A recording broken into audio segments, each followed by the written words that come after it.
এখানে স্বামীর বাইরে থেকে আসলো। তখন তার ফুফাতো বোন দরজা খুললো। দরজা খুলে স্বামীর ভিতরে ঢুকলো। ভিতরে ঢোকার পর স্বামীর রুমে গেল, সাথে তার ফুফাতো বোনে গেছে। যাওয়ার পরে যায় স্বামীর এবং তার ফুফাতো বোন এবং মেরিন কথা বলছে। তারা সবাই শুভর নামে কথা বলে। স্বামীর ফুফাতো বোন বলে, তোমার সাথে কথা বলতে ভালো লাগে, শুভর সাথে কথা বলতে ভালো লাগে না, উনি শুধু মুখ গুমরা করে রাখে। তখন স্বামীর বলল, বেচারা সারাদিন চাকরি করে বাড়িতে আসে, সে গোমরা তো রাখবে মুখ, সারাদিন ক্লান্ত থাকে। স্বামীরের আব্বু নামাজ পড়ছে, নামাজে সবার জন্য দোয়া করতেছে। তারপর রুমের স্বামীরের আম্মু আসলো। স্বামীরের আম্মু স্বামীরের আব্বুকে বলে, দেখেন আপনারা আমার জন্য কোনো চিন্তাই করেন না, কিন্তু আমার বড় বৌমা আমার জন্য খুবই চিন্তা ভাবনা করে। কালকে রাত্রে ঘুমাইতে পারিনি, তাই ও আমার জন্য টাকা দিল যাতে আমি একটা জেনারেটর কিনি। তখন স্বামীরের আব্বু বলে, এই টাকা দিয়ে কোনো জেনারেটর কিনলে খবর আছে। বারান্দায় সারা এবং স্বামীর ফুফাতো বোন কথা বলতেছে। স্বামীর ফুফাতো বোন সারাকে বলে, ভাবি কি করতেছেন? তখন সারা বলে, এই তো মোবাইল টিপতেছি। তখন স্বামীর ফুফাতো বোন বলে, ভাবি আচ্ছা ভাইয়ের সাথে কি আপনার মিল নেই? তখন সারা বলে, তোমার বয়স কত? স্বামীর ফুফাতো বোন বলে, এই তো 16 হবে। তখন সারা বলে, 16 বছরের মেয়ে, কথা তো বলো পাকনা পাকনা 25 বছরের মেয়ের মতো। তখন স্বামীর ফুফাতো বোন একটু হাসতে লাগলো। এদিকে শুভ তার স্টাফের সাথে পরকীয়া করে যাচ্ছে। শুভ প্রতিদিনের মতো আজকেও তার স্টাফকে গাড়িতে করে তার বাসায় পৌঁছে দিল। পৌঁছে দেওয়ার সময় সেই নোংরামি করল। শুভ এবং তার স্টাফে অনেকক্ষণ কথা বলল গাড়ির ভিতরে, প্রতিদিনের মতো। শুভ গাড়ির আনার মধ্যে হঠাৎ দেখে জামশেদ সাহেব পিছনে তাদের দিকে তাকিয়ে আছে। শুভ ভাবল জামশেদ সাহেব তাদেরকে ফলো করতেছে। তখন শুভ গাড়ির থেকে মুখ বের করে জামশেদ সাহেবকে ডেকে নিয়ে বলে, আপনি কি আমাদেরকে ফলো করছেন? তখন জামশেদ সাহেব বলল, না আমি এমনি দাঁড়িয়ে আছি ওই রিক্সাটার জন্য। তখন শুভ বলে, ভাই গাড়িতে উঠছেন, আপনাকে নামিয়ে দিই। জামশেদ সাহেব বলল, না থাক, নামানোর দরকার নেই, আমি রিক্সায় করে যাই। তখন জামশেদ সাহেব চলে গেল। তারা অনেকক্ষণ কথা বলল। এদিকে সামিরের ফুফা এবং সামিরের বন্ধু, তারা তিনজন ক্যারিয়ার নিয়ে আলোচনা করতেছে। সামিরের ফুফা তাদের জন্য একটা কাজের অফার নিয়ে আসলো। সামির মোটামুটি রাজি হলো, সামিরের বন্ধু রাজি হলো। আজকে সামিরের বন্ধু কাজটা করতে চাইলো। তারা চা খেতে খেতে কথা বলল। সামিরের ফুফা হঠাৎ সামিরের বন্ধুর সাথে গরম হয়ে গেল। সামিরের বন্ধু কি জানি একটা কাজের কথা বলছিল, তাই সামিরের ফুফা গরম হয়ে গেছে। ও ইনভেস্টের কথা। সামিরের আব্বু হেঁটে হেঁটে টেবিলের দিকে আসতেছে। ইনি টেবিলের কাছে আসলো। মেরিন সবার জন্য বুট মুড়ি বানিয়ে নিয়ে আসলো। মেরিন বলল, বাবা বুট মুড়ি খান। তখন মেরিনের আব্বু হাত দিয়ে বুট মুড়ি খাচ্ছিল। খেয়ে তো তিনি মহা খুশি, এত সুন্দর এত স্বাদের বুট মুড়ি। সামিরের মা পিছন থেকে দেখতেছে এগুলা, সাথে সামিরের ফুফু আছে। সামিরের মা বলে, হ্যাঁ স্বাদ তো লাগবে তার এগুলা। সামিরের মা একটু মেরিনকে দেখতে পারে না। সামিরের মা এমনি ভালো আছে, মন ভালো, কিন্তু মেরিনকে তিনি কেন জানি দেখতে পারে না। তার ফুফু আবার ভালো আছে। তার ফুফু এবং সামিরের মাও বলে, হ্যাঁ ভালো তো লাগবে, কারণ ওনার হাতে তো জাদু আছে। সামিরের ফুফু হাসতেছে। এরপরে এখানে সামিরের ফুফাতো বোনও আসলো বুটমুড়ি খাওয়ার জন্য। সবাই বুটমুড়ির দিকে একটু তাকালো, এত সুন্দর বুটমুড়ি। সামিরের আব্বু বুটমুড়ির প্রশংসাই করতে লাগলো, বাহ তুমি তো অনেক সুন্দর বুটমুড়ি বানাও। তখন সামিরের ফুফু বুটমুড়ি নিল। সামিরের ফুফাতো বোনও বুটমুড়ি নিল। তারা খেয়ে তো অবাক, এত স্বাদের বুটমুড়ি। এরপর এখানে শুভ আসলো। শুভ এসে তো দেখে সবাই বুটমুড়ি খাচ্ছে। তখন শুভ এক মুঠ বুটমুড়ি নিল।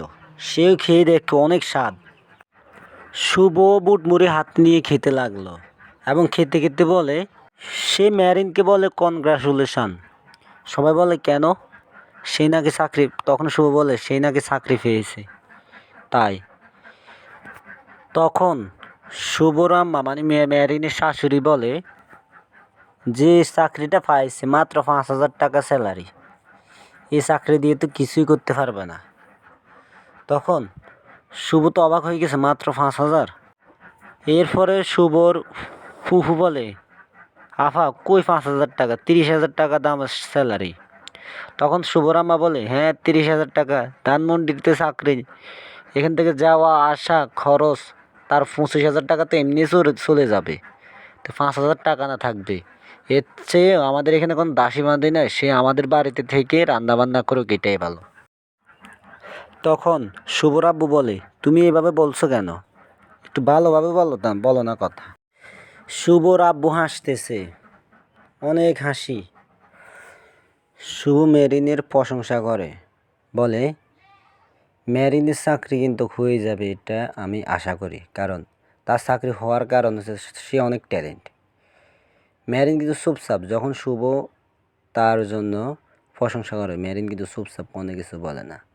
শুভ তার প্রশংসা করতেছে তার আব্বু আম্মুর কাছে, বলে আব্বা মেরিন খুবই ট্যালেন্ট একটা মেয়ে, আমি জানি মেরিন খুবই ট্যালেন্ট, সে কোনো কাজ তাড়াতাড়ি করতে পারে, খুবই সুন্দরভাবে, একবারে কোনো খুঁত ছাড়া, সে কোনো কাজে খুঁত রাখে না, তার কাজ অনেক সুন্দর, তার কাজ অনেক সুন্দর। সবাই তো শুনো অবাক, শুভ কেমনি এত কথা জানে। তারপরও শুভ আরও বলতেছে মেরিন চাকরি হয়ে যাবে, আমি এটা আশা করি। তার চাকরি হওয়ার কারণ হয়েছে সে অনেক মেধাবী। সেই স্বামীর তো কোনো চাকরি পায় না, মেরিনই স্বামীরকে চালাতে পারবে, মেরিনের ক্ষমতা আছে। মেরিন অনেক ট্যালেন্ট একটা মেয়ে, মেরিন যে কোনো কাজ তাড়াতাড়ি করতে পারে সুন্দরভাবে। তখন স্বামীরের আব্বু তো শুভর আব্বু তো দেখে অবাক, শুভ কেমনি এত কথা জানে। তখন শুভর আব্বু বলে আচ্ছা শুভ, তুই মেরিনের সম্পর্কে এত কথা কেমনি জানাস? শুভ তো বলে আমি তো জানবই, মানে মুখ মুখ ফুসকে বেরিয়ে গেছে, আমি তো জানবই। পরে বলে তুই জানবি মানে? শুভর আব্বু বলে আমি তো জানবো, কারণ সে তো আমাদের পরিবারের একজন, সে আমার ছোটো ভাইয়ের বউ না, এটার বাসন না, আমি তো জানবই। তখন সবাই বলে ও তাই নাকি? সবাই বলে হ্যাঁ। মেরিন কিন্তু চুপচাপ, সেই তখন কোনো কথা বলে না। মেরিন শুভকে একটু অ্যাভয়েড করে, শুভকে ইগনোর করে, কারণ শুভ যেই ধোঁকা দিছে মেরিনকে।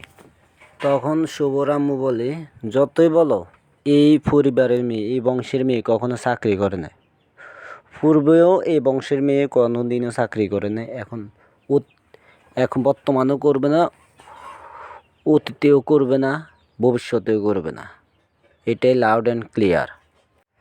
কারণ আমরা মধ্যবিত্ত পরিবারের ফ্যামিলি, আমাদের এখানে আমাদের এই পরিবারে কোনো দাসী নাই, তাই আমাদের পরিবারে কেউ কোনো মেয়ে চাকরি করতে পারবে না। এরপর সামির আসলো বাইরে থেকে, সামিরের জন্য দরজা খুলছিল মেরিন। সামির তাকে বলল হাই, এরপরে যে মেরিন বলল হ্যালো। এরপরে যায় সামির, দরজা খুলে দেখে সবাই বুটমুড়ি খাচ্ছে। তখন সামির বলে বাহ সবাই খাচ্ছে, তাহলে তো আমিও খাবো। তখন সামিরের আম্মা তো সামিরকে একটু দেখতে পারে না, সামিরের আম্মা সামিরকে বলে এই যে ছোটো নবাবজাদা আসছে, ওই সারাদিন আড্ডা ফাড্ডা দিয়ে কোনো কাম কাজ নাই, কিছুই নাই, আসছে। সামিরের আম্মা সামিরকে এই কথা বলে। তখন সামির হাসছে, হ্যাঁ আমি তো আড্ডা দিয়ে আসলাম, ওই পাশের চা খেয়ে আসলাম আর কি।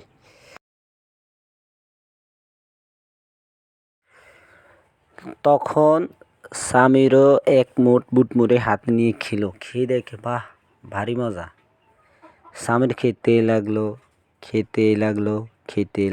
খাচ্ছে সামির সহ সবাই খাচ্ছে, সবাই এক মুঠ দুই মুঠ করে নিচ্ছে।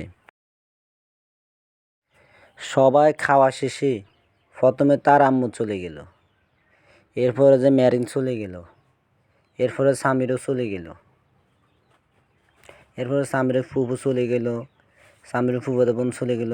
সামিরের আব্বু পুরো বুট মুড়ির বাটিটা নিয়ে সে খেতে লাগলো। এবার সারার আব্বু গাড়িতে করে 3টা গাড়িতে করে হাইসো করে আর কি 3টা হাইসো করে সারার শ্বশুর বাড়িতে আসছে। একটা লাল হাইস, একটা কালো হাইস। মানে তাদেরকে অবাক করানোর জন্য না জানিয়ে চলে আসলো। গাড়িগুলো একটা ইন্ট্রো দিয়ে গাড়িগুলো থেকে সে বের হলো।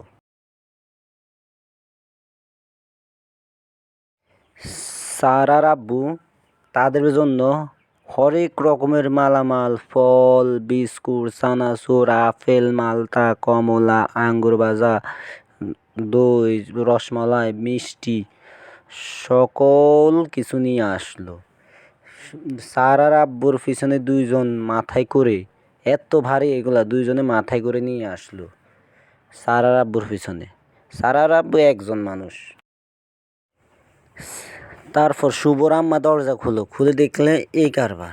প্রথমত শুভর আম্মু চিনতে পারে না। তখন শুভর আম্মুকে সারার আব্বু বলে, আমি সারার আব্বু। তখন শুভর আম্মু তো ওনাকে দেখে পুরো অবাক, মানে একদম। শুভর আম্মু বলে, আপনি এত বড় একজন মানুষ আমাদের বাসায় আসলেন? অবাক করে বলে। শুভর আম্মু তো খুশিতে আত্মহারা, মানে এগুলো দেখে। তখন সারার আব্বু বলে শুভর আম্মুকে বলে, ভালো আছেন? শুভর আম্মু বলে, আলহামদুলিল্লাহ, আপনি ভালো আছেন? তখন সারার আব্বু বলে, হ্যাঁ আমিও ভালো আছি। এরপরে যায় শুভর আম্মু সবাইকে ডাকে, সারাকে দেখে, সারা বড় বউ দেখো কে আসছে। তখন সারা তার আব্বুকে দেখে অবাক। সারা তার আব্বুকে জড়িয়ে ধরলো, বলে, কি ব্যাপার বাবা, কাউকে না জানিয়ে চলে আসছ? তখন সারার আব্বু বলে, তুই তো জানোস আমি সবাইকে অবাক করতে খুশি হই। আমি না জানিয়ে যেতে খুশি। আমি সবাইকে অবাক করতে খুশি। তখন সবাই হাসে। এরপরে শুভর আব্বু আসলো ঘর থেকে বাইরে, এসে দেখি এই অবস্থা। তখন শুভর আব্বুকে সারার আব্বু বলে, হাই, ভালো আছেন? শুভর আব্বু বলে, হ্যাঁ জি আলহামদুলিল্লাহ, আপনি ভালো আছেন? তখন সারার আব্বু বলে, হ্যাঁ আমিও ভালো আছি। শুভর আম্মু তো খুশিতে আত্মহারা। সে দরজার সামনে গিয়ে দরজায় ধরে সেই খুশিতে হাসতেছে। এত বড় একজন মানুষ এত কিছু নিয়ে চলে আসলো, খুশি তো হওয়ার কথাই। হ্যাঁ, খুশি হয়েছে। তখন শুভর আম্মু রান্নাঘরে গিয়ে সে শুভর ফুফিকে বলে, আজকে সকল কিছু যাতে স্বাদ হয়, সে একবারে কোনোটাতে যাতে কম না থাকে। তখন শুভর আম্মু ম্যারিনকে বলে, এই যে শুনুন, প্রত্যেক দিনের মতো আজকে আপনার হাতের যে জাদুটা আছে এটা দেখাই দিবেন। একদম ভালো, কোনোটাতে যাতে কম যাতে না হয়, একদম সুন্দরভাবে। আমার বড় বউয়ের বাবা আসছে, কত বড় মানুষ, একটা কোম্পানির চেয়ারম্যান আমাদের বাড়িতে আসলো, এত বড় লোক, যাতে কোনোটাতে যাতে কম যাতে না হয়। এরপর সামনের রুমে ওনাকে বসতে দিল শুভর আব্বু। সামনে পূর্ব পাশে শুভর আব্বু, পশ্চিম পাশে সারার আব্বু বসে আছে। পিছনে তার 2জন বডিগার্ড এবং এখানে সারা এবং সারার শাশুড়ি আছে। সারার আব্বু এবং শুভর আব্বু কথা বলতেছে। সারার আব্বু শুভর আব্বুকে বলে, আপনার শরীর ঠিক আছে তো? তখন শুভর আব্বু বলে, জি আলহামদুলিল্লাহ, আপনার ভালো আছে তো? তখন সারার আব্বু বলে, হ্যাঁ আমারও শরীর ভালো আছে। তারা অনেকক্ষণ কথাবার্তা বলল, শুভর আব্বু আর সারার আব্বু বসে বসে। এরপর বাইরে থেকে সামির আসলো। সামির এসে দেখি এই অবস্থা। তখন ম্যারিনও রুম থেকে আসলো, আসে দেখি এই অবস্থা। তখন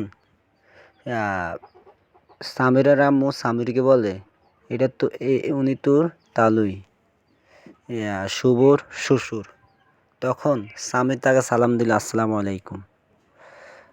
তখন সে সালামের উত্তর দিল, ওয়ালাইকুম আসসালাম। তখন ভালো কথা জিজ্ঞেস করলো সামিরকে সারার আব্বুকে সামির ভালো কথা জিজ্ঞেস করলো। এরপরে যায় সামিরের ফুফু সারার আব্বু এবং সামিরের আব্বুর জন্য চা নিয়ে আসলো, 3টা চা। একটা সারার আব্বুকে দিল, একটা সামিরের আব্বুকে দিল, একটা এখানে রাখলো। এরপরে সারার আব্বু তো চা খেয়ে মহা খুশি, বলে চা তো অনেক দারুণ হয়েছে, কে বানিয়েছিল? তখন সারার শুভর আম্মু বলে, চা বানিয়েছে আমার এই বোন। তখন শুভর ফুফু হাসতেছে, সবাই হাসতেছে।